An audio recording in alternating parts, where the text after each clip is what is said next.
and welcome back to my channel. I am the Mass Trans and you are watching me, baby. Now, before we get today's video started, I just want to give a quick what's up to my peeps and a diabolical middle finger to the creeps. You know who you are. All right, y'all, do you hear how raspy my voice is? It is like 5 a.m. in the morning and I am up. I got a couple things I wanted to do today, so I'm going to try to get up and get my day started early so I can make sure that I accomplish all of those goals. Get up and go get your business handled today. Get out that bed and do something productive. So anyway, that was today's motivational moment. So anyway, I wanted to come and talk a little bit more about what's been in the news, and that is this Uvalde incident. We'll just call it that. I'm pretty sure at this point you guys know exactly what I'm talking about. And I want to talk to that in relation to gun reform and this whole NRA conference that just happened in Texas. In Texas.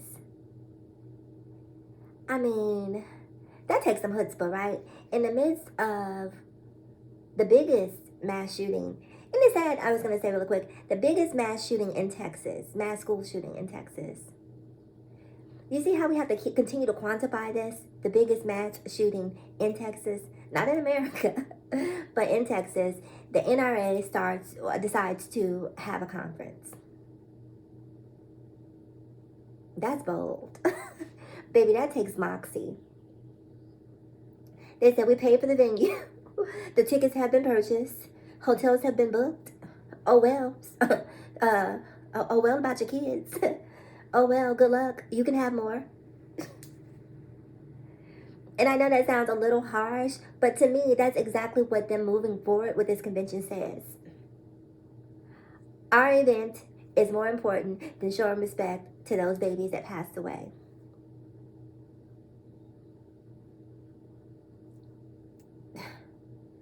That is beyond disbelief. Like, how do you even do that? But they do it every time. So am I disappointed? I guess to some degree, but am I shocked? Hell no. This is what money trumps children. Yes.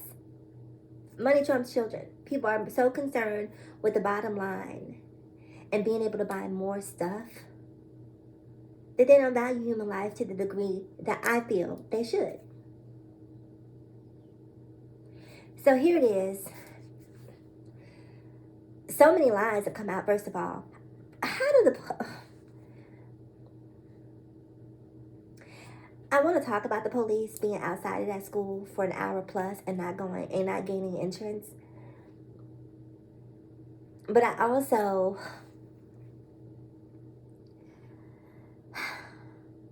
it's a tough one, right?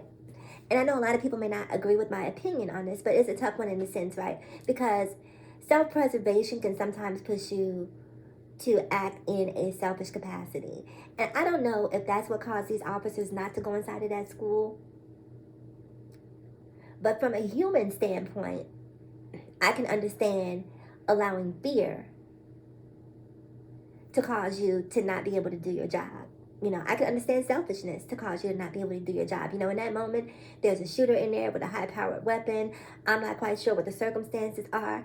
I have kids to go home to. I have a family to go home to. And to be completely honest with you, I'm just not ready to die. So I'm going to stand outside here on the periphery while this is going down on the inside. Would I have done that? I don't know. And the reason I say I don't know is because I have not been put in that situation. And I think it's so easy for people who haven't been in that situation to judge the people who are. Again, an hour and change is a lot of time to build up courage, sis. I'm going to give you 5 or 10 minutes, but an hour and change, that's a lot of time for these kids to be on the inside of this building calling 911, terrorized, and absolutely nothing happening. Have you ever had to go to like the emergency room or the airport, you know, and here you are waiting in line, and the people who are the baggage attendants, what have you, the people who are checking you in, or the doctors or nurses, are sitting around talking about, what did you do for the weekend, Stacy? And, having these casual conversations. And meanwhile, you're looking at your watch like, bitch, if you don't hurry up, I got places to be, things to do. And you're sitting around here just having this casual conversation. Now, listen, I don't know what your protocols are. I don't do your job. So I can't necessarily tell you that you could be doing something. But what I'm saying, as a consumer, here in this emergency room, or here standing in this line at the airport, you having this casual conversation is triggering me, sis. It is triggering me, because what that is conveying to me is that you are unbothered by the fact that I'm waiting here. I'm bothered by the fact that I've been standing in this line, and sitting in this waiting room for untold amount of times. And like, you're just going to have you a good old conversation despite the fact that I'm sitting here. That's what these kids inside of this school calling 911, it takes me to that level times 3,000. Times 3,000. Here you are on the phone. I don't know. And I'm also questioning, like, why didn't more kids jump out of the windows? Like, I don't know what the protocols are for mass shooting drills in schools, but I'm just wondering how come more kids weren't able to escape out the window, or if all of the kids who were, all of the kids who encountered this person, I'm trying to choose my words carefully here, if they were all in one room, and that's why they weren't able to escape when this was happening. But these police officers sat there, and on one side I feel bad for them, and on the other side, if it was my baby up in there, and you sat around having donuts and casual conversation like there's not a mass shooter up in here. I don't know. They said there were parents outside trying to go in. I'm going in to get my baby. I know that's right. There were parents outside trying to go in that they were not allowed to go in. And then Governor Abbott has the nerve to get on there and talk about, there was a peace officer and this, that, and the third, basically telling all these lies about what happened. And yes, he is held accountable, because that is the narrative that he created, that he painted, and none of it was true. None of it was true. I bet you if his kids were up in that school, it would have been a different set of circumstances. But here's the thing that we must remember is they're not worried about these public schools, because their kids don't go to those schools. You let a mass shooting happen at a posh, upscale private school. Not just one, it needs to happen a couple of times. And not that I'm wishing that, right? I'm not wishing that on anybody, but I'm just saying, when the mass shootings happen where the money exists, that's when you're going to see reform. When the mass shootings start to impact the people who create legislation, that's when you'll see it happen. See, in Uvalde, I don't know much about Uvalde. And I also wanted to say that about this whole police officers, sitting outside. We also have to keep in mind when we're thinking about this Uvalde shooting, it's Uvalde, Texas. Have you ever heard of Uvalde up into the shooting? I hadn't. And so what that tells me is that very likely these officers didn't necessarily have the training for this. They weren't prepared. Is that an excuse? No. But it is probably, some insight in terms of why they weren't necessarily prepared to go inside of this school to do what needed to be done.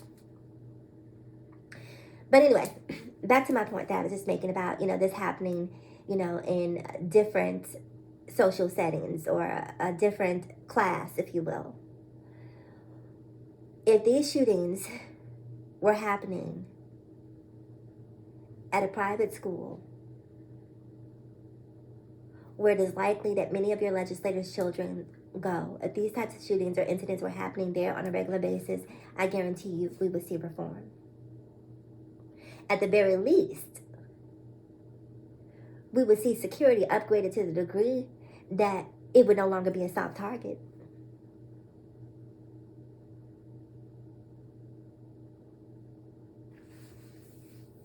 And that's what pisses me off about Greg Abbott talking about, gun reform doesn't work. How do you know? How do you know gun reform doesn't work? Let me tell you what the basis of his argument is. He says that gun laws don't work because if you look to places like Chicago, it doesn't work in Chicago. Now, see, if you're not a critical thinker, you're going to buy into what he's saying. But you have to be a critical thinker about these things. And when he says to me that gun legislation doesn't work if you look at places like Chicago, my first question is, A, how do you know? And my second, I guess, question or point would be, let me tell you why it doesn't work. The reason gun legislation doesn't work in Chicago is because if you're in Chicago and there is gun legislation, all you have to do is drive to Indiana, to Michigan, to Minnesota, to St. Louis, and beyond. So what good is gun legislation in Chicago? I guarantee you that the majority of the guns that are in Chicago probably are coming from outside of Chicago. So the state and local legislators can do all that they possibly can to mitigate the amount of access that people have to guns in Chicago, but it does not matter if other states aren't following suit. This is why federal legislation is so important. Because state law trumps federal law trumps state and local laws. So yes, you can have gun legislation in Chicago, but that is a false equivalency to say that, you don't want to have gun legislation because it's not working in Chicago. It's not working in Chicago because ... That's why it's not working in Chicago. When you think about Texas just passed this reproductive rights law a couple of months ago where they're essentially banning abortions in the state of Texas, right? And one of the things that they're trying to do is make it illegal for women who live within Texas to go outside of Texas. Because they know that having a law in Texas really isn't that impactful if all I have to do is drive to, Michigan, or most of the southern states are on board with Texas, so you're going to have to drive a little further, sis. But my point being, if you are determined to leave and have this done and you live in Texas, Texas knows that you can get up and fly or drive or what have you, whatever mode of transportation you choose, you can go elsewhere to have this procedure done. And so that's why they're trying to put stipulations within the law that prevent you from doing that. But somehow the light bulb doesn't come on when you're talking about gun legislation, that if we put legislation in Chicago, it doesn't really help if people are able to travel to and fro.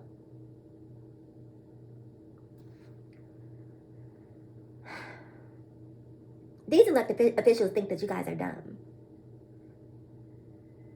They think that you guys are dumb. And this is why they feed you malarkey. What we must understand, right? Because let's say in a perfect world that all of Washington woke up and had a crisis of conscience and said, you know what? Uvalde is it. We have hit our ceiling. We cannot go any further without doing anything. Today is the last day. Give me that legislation. I'm signing it. Gun reform is now law. It is the lay of the land, right? Let's say that happened. School shootings will continue to happen. They will continue to happen.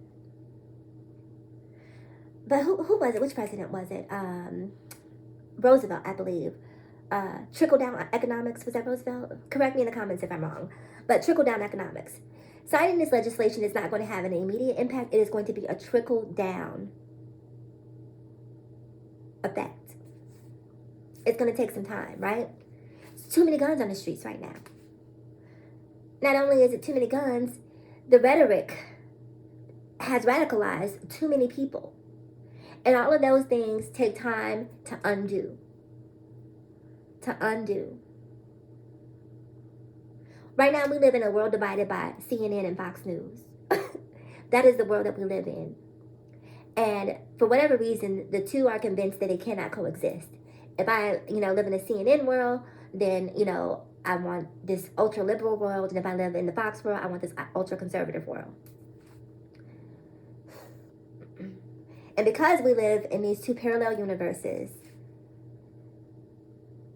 we can't intersect to come together to make some sense of nonsense.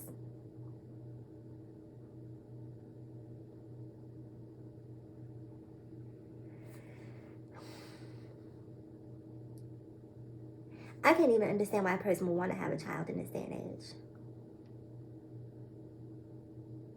If I was a mother with child, seeing what's happening in this world, nope, I'm not doing it. It's just too, because I would be the tiger mom, right? I would be the mom hovering constantly over my baby, trying to protect them as best as I possibly could, just because it's a lot. It's a lot for a baby. These kids in this Uvalde school didn't do anything wrong. And they wind up paying the cost for the ignorance and hate that adults have created. Kids love everybody. Kids don't care if you're gay, straight, trans, black, white, Asian, tall, fat, unattractive, rich, poor. Kids care if you're kind.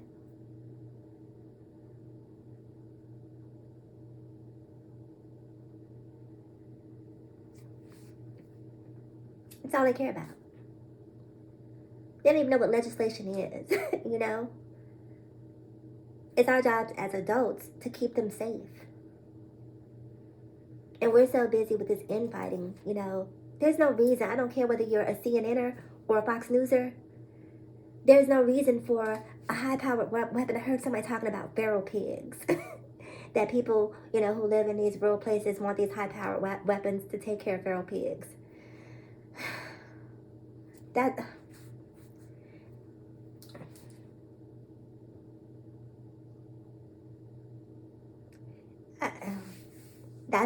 the reason we need AK-47s. For feral pigs. We have existed in America for hundreds of years prior to AK-47s, and people have managed to survive feral pigs. But that's the reason. I think, was it Donald Trump? Who said that? I can't remember who said that. Someone said something about feral pigs. Maybe it was Greg Abbott. Maybe it was Donald Trump. One of them. But this is what I'm talking about when they are insulting our intelligence as Americans. That's the excuse for the reason you're giving me that these weapons are necessary? Come outside. I want to bite you. I want to bite you. I want to bite you because that is the most ridiculous logic that... It's crazy. 19 babies, 2 adults. And I'm going to count the husband who died of a heart attack like 2 days after the shooting. Gone for absolutely no reason. Gone because we choose to do nothing. And you know why we choose to do nothing? Because we are all wrapped up in Uvalde like Buffalo, New York didn't just happen a week or 2 ago. You don't even hear about Buffalo, New York anymore. Buffalo's not in pain anymore. Their stories aren't important anymore. Their hurt isn't important anymore. Their resilience and their recovery isn't important anymore. One tragedy at a time, apparently, is all we have enough for. We only got room for one tragedy. Oh, Buffalo, New York, it's been real. It's been fun. Gotta run. Uvalde, they are the it girls now. It's all about Uvalde. And that's not to make light of Uvalde because they definitely deserve to have the spotlight on them. But we can't have 2 or 3 spotlights. And that's why we continue to go in this cycle. And then people go about their daily lives, myself included. We get up, we go to Target and Walmart, and, we're decorating our houses, going about our daily existences as if this didn't happen. And assuming that it will not happen to us. And when it does, it's too late.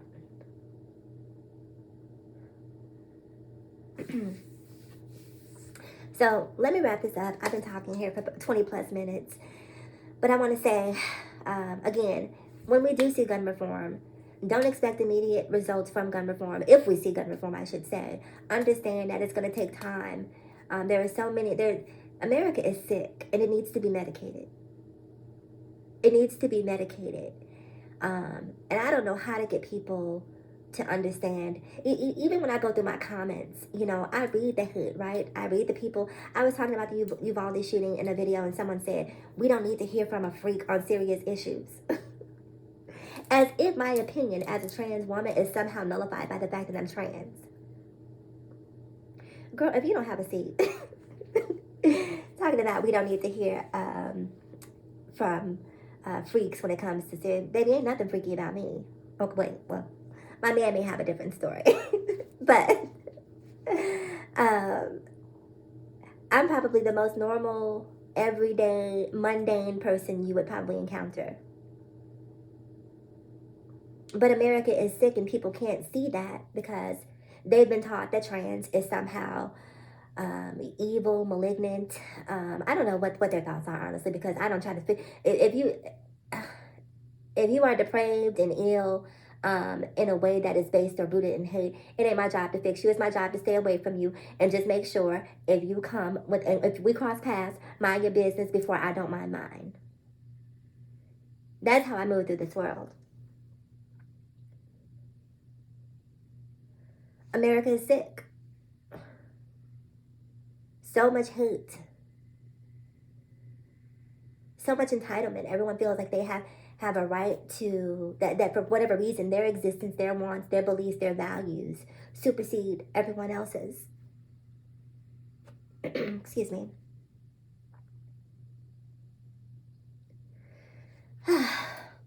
So again, don't expect immediate change should we see gun reform. It's going to take time. It's a process. We have a long way to go to get back on track. I wouldn't expect to see changes or these mass shootings to stop probably for maybe a generation or two. But we got to get the laws on the books and get the guns off the streets in order for that to happen. And the only way to make that happen is to legislate it and make it so. Because what will happen is if we get gun legislation passed, the first mass shooting, they'll be saying, oh, see, it didn't work. They're still doing it. You're right. Because we still have a kajillion guns on the streets. Can we get a kajillion down to a billion or a Google down to a billion? And then can we take a billion down to, you know, a couple 100 million? And then can we take a couple 100 million down to, you know, 10 million? And then can we take 10 million down to, you know, 5 million? And when you see the guns gradually coming off the streets, and there are fewer of them available, and you also see a change in the rhetoric that is being propagated by all of these news media outlets, that's when we're going to start to see real change. All right, you guys, so that is it for this video. Comment below. I'm really curious to hear what you have to say. Everything from the police standing outside to your take on gun reform, pretty much everything. So make sure you like, comment, subscribe, and share if you care. And as always, in closing, ask yourself this one poignant question. Why be bitter when we can be better? So let's be better together. I'm the Mass Trans, and I'll talk to you guys again in my next video. Bye-bye.